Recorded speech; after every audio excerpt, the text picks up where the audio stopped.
Right. It's a great pleasure in the last 10 minutes to extend a warm welcome to Prof. Lise Korsten, who was supposed to present last night, but for particular reasons was not able to. So Prof. Korsten is the president of the African Academy of Science, who has also been involved already now in the ABIC meeting here prior. So it's a great pleasure to have you here, and we look forward to your presentation. Thank you. Thank you very much. And I do apologize for my voice. I think it was in a flight back from the Netherlands that I picked up something. So I'm mindful not to distribute it further. And therefore I didn't come last night, but I want to say that we as the African Academy of Science fully support this initiative.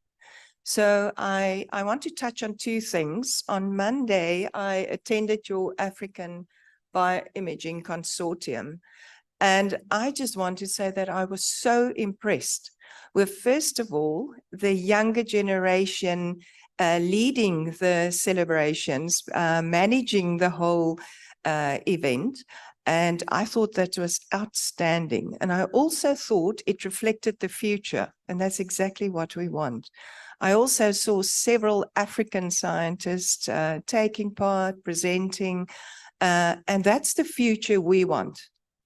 So before I tell you a little bit more about the African Academy of Science, for those of you that attended Monday, some of the slides will be familiar. But I want to highlight one specific thing, and that's next year, South Africa will host the Global One Food Conference. And I think this is an extremely important event because one food, or one health, or global health is really, to me, the ultimate transdisciplinary platform that we have created that's globally driven and that has major mandates in the continent and particularly also in South Africa. So we are very involved in the One Health concept. And just a little bit of personal background, I'm actually more in the plant health and working more specifically in food safety. And it is one of the neglected platforms in the One Health. And therefore, there's quite a big drive from our side and also from the International Plant Pathology Convention to put plant health on the same footing and get the equal emphasis in the One Health. And it's not only in the One Health, we have a lot of these cross-cutting themes at the moment, such as biosecurity, food security, and in all of these platforms, we need to get equilibrium. And we need to make sure that we're leaving no one behind. It should be all-inclusive. So I think it's important. I hope you take note, and I hope this platform can contribute to that conference next year. I got this slide from Anke, and thank you very much, Monday, and I immediately looked at it, and I thought I'm going to take your one slide because I want to make a very important point. And this initiative, to me, was the example of how we should align our activities, because I looked at the 4 top key specific clusters that you have identified, and that's exactly the clusters we have in the African Academy of Science. We do have some others. I think another very important point is we recently had a meeting with the World Economic Forum, and that was also the future clusters they identified. So I think it's the pathway to follow, and hopefully this will be the beginning of further integration and strengthening of these platforms. So I need to tell you a little bit more of the African Academy of Science. I'm the new president, recently elected, and quite a lot of challenges for us at the onset. But it has the African mandate. We are part of the African Union. Last week, I signed the renewed memorandum of agreement, and one of the African Union, they sit on our governing council.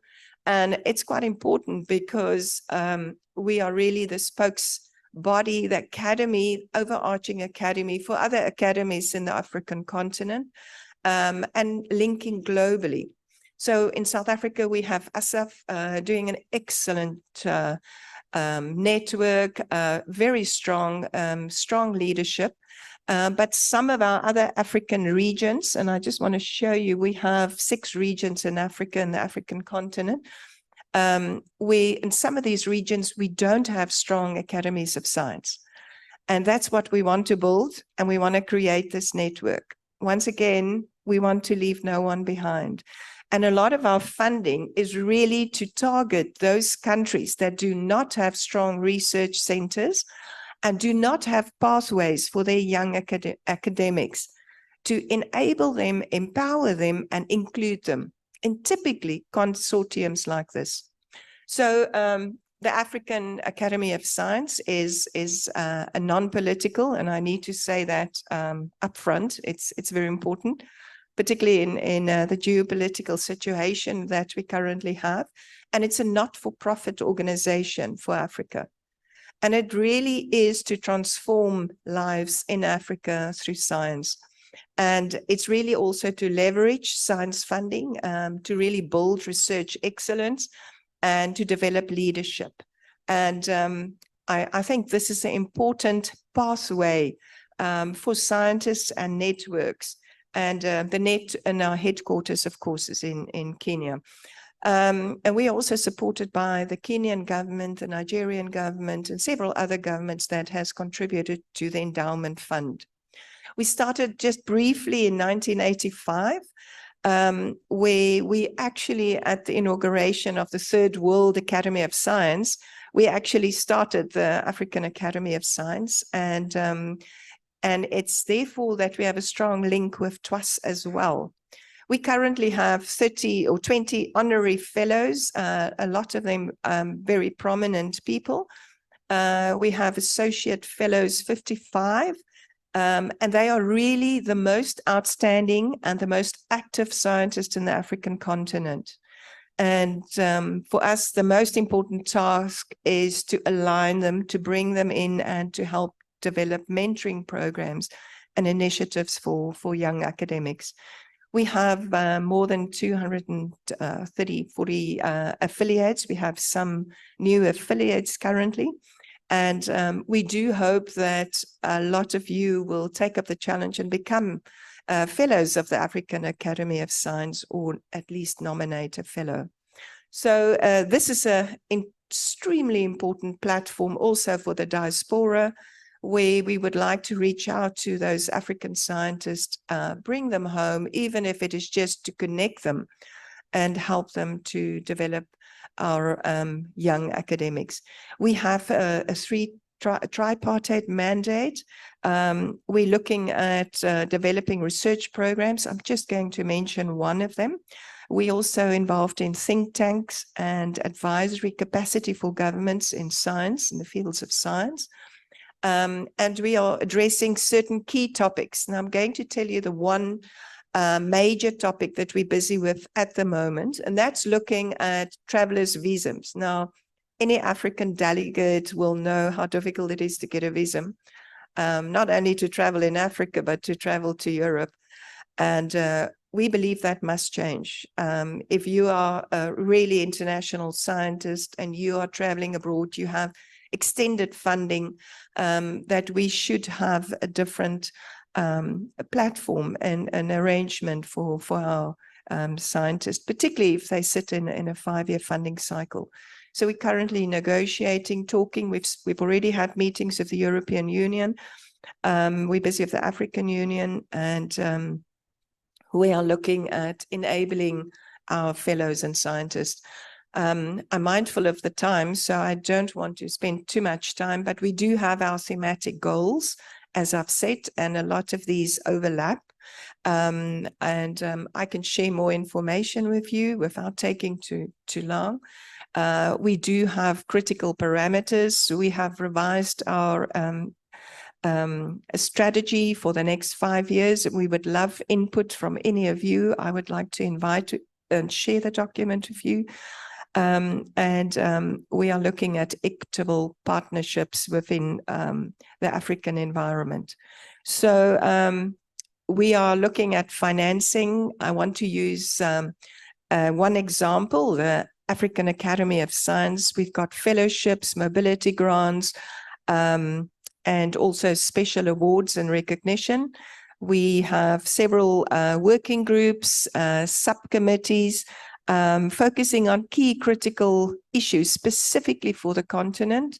And I think these are very important, particularly addressing our new challenges, diseases, nanotechnology, health, all the critical issues around health, and of course, agriculture and food security.